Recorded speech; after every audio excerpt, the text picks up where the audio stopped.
Hey guys, welcome back. It's Zach. Today I'm going to be talking about 5 skincare myths that are all over the internet and that people will tell you to believe. Some of these myths are myths that I believed years ago, and other are myths that people will ask me about. Before we jump into it, please hit that subscribe button. I post skincare videos every single Friday. Let's jump into it.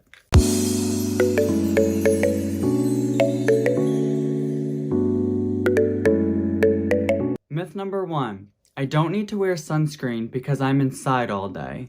Or, my makeup has sunscreen in it, so I'm protected. These two are false. Even though you are spending time inside all day, for example, today I actually have not stepped outside once, and it is 4:30 p.m. The sun sets around 5:30 at this time of the year. So you'd think I didn't need sunscreen today.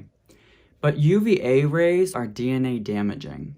These rays are the rays that penetrate deep into your skin, and they can cause aging and hyperpigmentation. These rays come through windows and are abundant as long as the sun is up. Now, because I have not went outside and because it is kind of a gloomy day out, the UVA rays are not as strong as if it was a beautiful sunny day and I was at the beach. However, they still are out there and it's important to wear sunscreen. Secondly, if your makeup does have sunscreen in it, it is still important to have a base layer sunscreen. Think of that sunscreen in your makeup as an added bonus, but you still need that first layer. Additionally, a lot of sunscreens in makeup are UVB protection only. So like I just said, how the UVA rays cause DNA damage, cell destruction, aging, your sunscreen makeup is not going to protect against that. It's only going to protect you against the sun rays that burn the skin and cause skin cancer. While that is important, you're missing out on the other aspect of sunscreen, and you don't have a broad spectrum sunscreen. Applying a broad spectrum SPF before you put on your makeup, whether your makeup has sun protection in it or not, is ideal. Additionally, if you're going to spend all day inside, then you don't need to worry about reapplying your sunscreen as rigorously.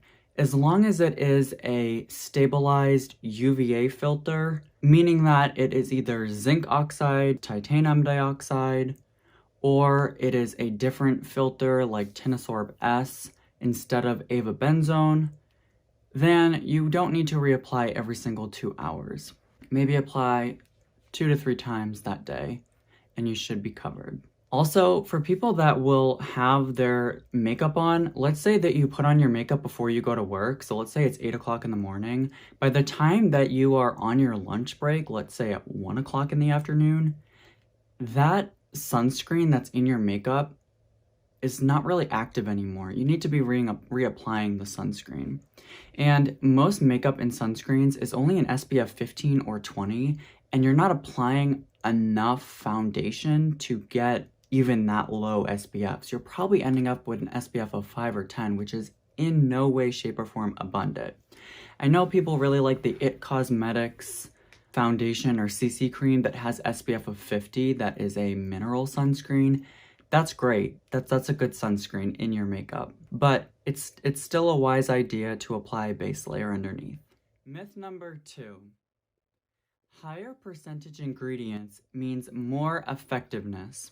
That is just not true. In most cases, if you name any active skincare ingredient, whether it's niacinamide, zinc, vitamin C, retinoid, alpha-arbutin, if you put a higher percentage, it doesn't necessarily mean it is more effective. For example, take the 10% plus 1% zinc oxide by The Ordinary. I have it here to show you.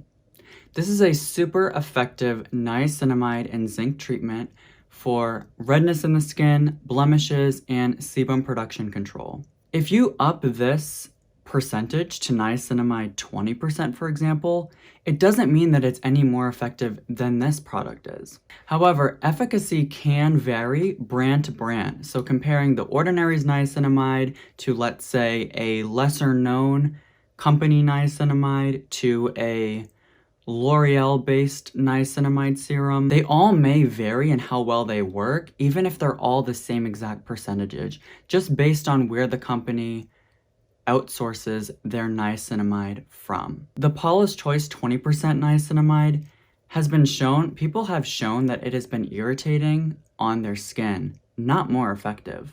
Additionally, there's not a lot of data on higher percentages. In most cases, the data is not there. For example, with niacinamide, it is shown between 5% and 10% to be extremely effective. Bumping it up past there, there's just not a lot of data from. And are you going to believe Paula's Choice's data?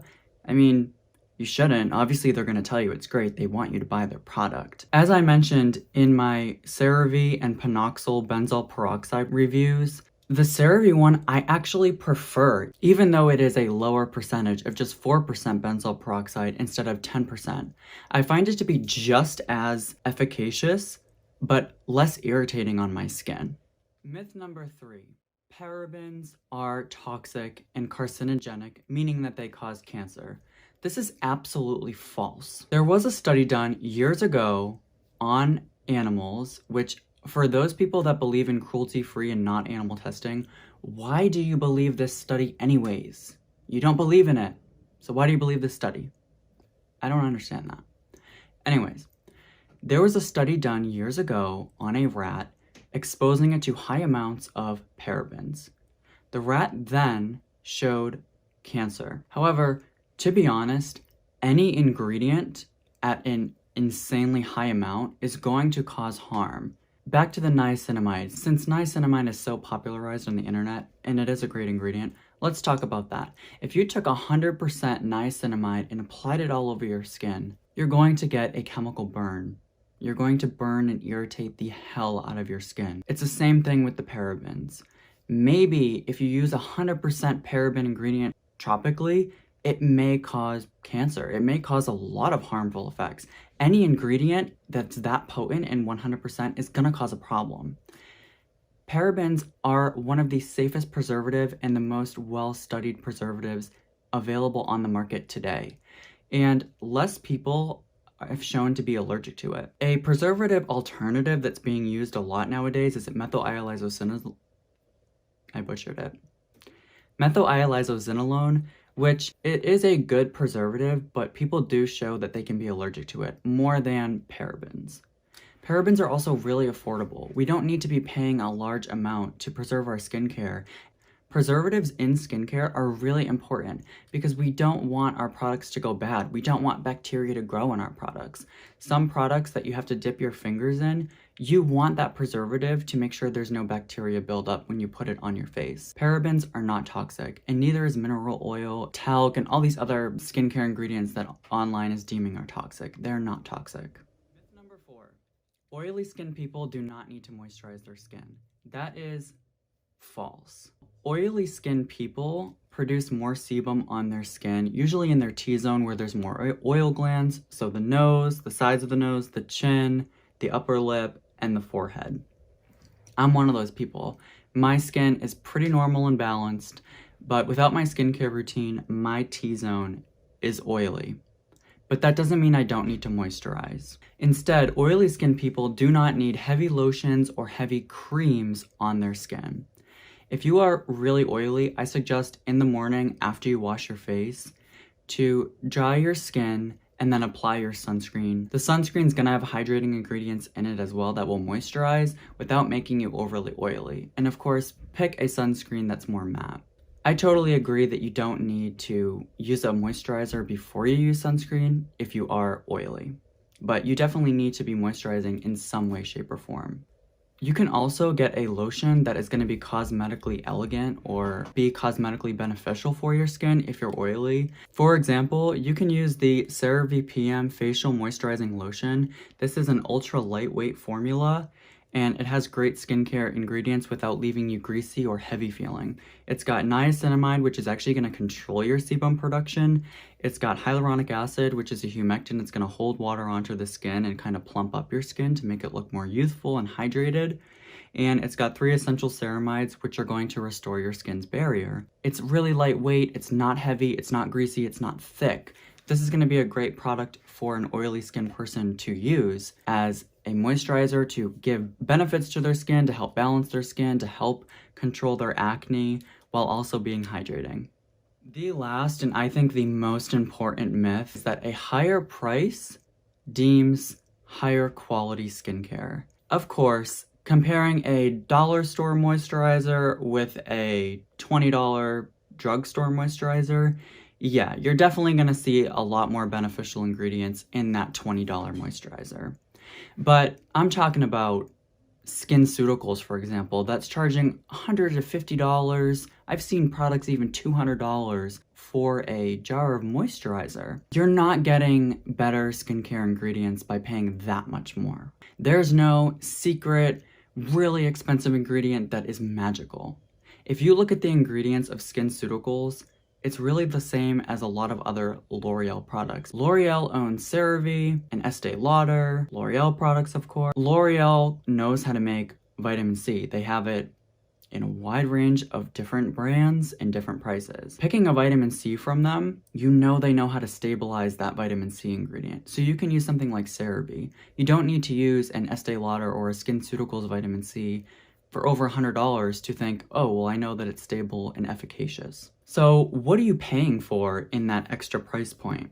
You're paying for branding. So to have a luxury skincare brand, you're going to be paying for that. You're going to be paying for the experience. Maybe when you walk in the store, it's really nice. They have marble floors. They have client advisors there that are going to help you pick out products. And they might even have a scent to it, like Chanel has a lot of fragrance in their products. It's like their signature fragrance. You're definitely paying for the packaging. I mean, these expensive skincare products, the packaging is beautiful. I can't deny it. The packaging is gorgeous. It would look great on your vanity or in your bathroom or anywhere. It looks high-end. It looks sleek. It looks like it's gonna work. And a lot of the times it does. It usually is pretty effective skincare. It's just that you can get that same exact effectiveness for a much cheaper price. That's your choice of what you want to do. Don't think that, oh, I need to spend $80 on this product for it to work. I believed this myth for so long. I would go into Sephora and I would buy moisturizers, I would buy acne treatments, I would buy an eye cream or something like that. I would walk out spending like $300 on a skincare routine that didn't even work for me. I have much better skin now, and my skincare is pretty much all drugstore. I think it is. I don't think I have any high-end skincare that I use. Don't think I'm paying more, I'm getting better. And I'm talking extreme expensive. Again, I'm not talking about dollar store skincare because, you know, there's probably not a lot of research and development behind those brands. There's probably not a lot of great active ingredients. Sure, you can probably walk in and get a hand cream that has glycerin, mineral oil, and shea butter probably, but it's not going to be as beneficial as some other products, but it might work. Just try to read through ingredients and make sure that it doesn't have anything that could be harmful in there, and try to get something that's fragrance-free, especially if you're going cheaper, because the fragrance might be just a random mix of chemicals. I don't use fragrance in skincare. It really bothers me. What's really gonna help you get better skin is not a $200 cream versus a $20 cream, but it's going to be your lifestyle. I'm just gonna be upfront about it. The last 2 days, I did not sleep well. Not because I was partying or anything like that. I wasn't feeling well and I didn't sleep. And I definitely have under eye bags. I don't know if you can see them. If you can't, then yay. I'm not running out buying an expensive cream because somebody will sell me something. Oh yeah, you have under eye circles, you have under eye bags, you have some discoloration. Buy this cream. Yeah, it will probably help brighten a little bit and maybe camouflage, but it's not gonna solve the problem. What's going to help my under eyes get better is to get good sleep, really for eternity, but the next couple of days, if I get good sleep, bags will depuff and go away. The Ordinary does make a caffeine solutions that was in my empties video. I've never used it, but my mom has used it. I'll link that video up here. That product does work to depuff, and I'm sure if I used it, they'd be a little less puffy. Really, I don't care how they look today. I just need to do better things in my lifestyle to make sure that I don't continue to get them. Other lifestyle factors are drinking heavily, smoking, not getting enough sleep, stressing out a lot, not having a balanced diet, and not exercising to get blood flowing. If you're not doing any of those things, it doesn't matter how many skincare products you put on, your skin's not gonna look as good as it could as if you don't drink as much, you eat a balanced diet, you work out, keep yourself hydrated, try not to stress out as much, don't smoke. All of those lifestyle factors are going to give you that really good skin. And then pairing that with some nice skincare products, you're really just going to look amazing and beautiful and your skin's going to glow. But without following lifestyle, without having a good lifestyle setup, your skin is just not going to be able to repair itself and look as good. Thank you guys so much for watching. I hope you appreciated it. Let me know if you've heard any of these myths before or somebody's tried to sell you something that you just don't need. I hope that this was helpful and informative. Stay tuned for more videos like this. Take care, stay safe, and I'm wishing you good skin health. Bye.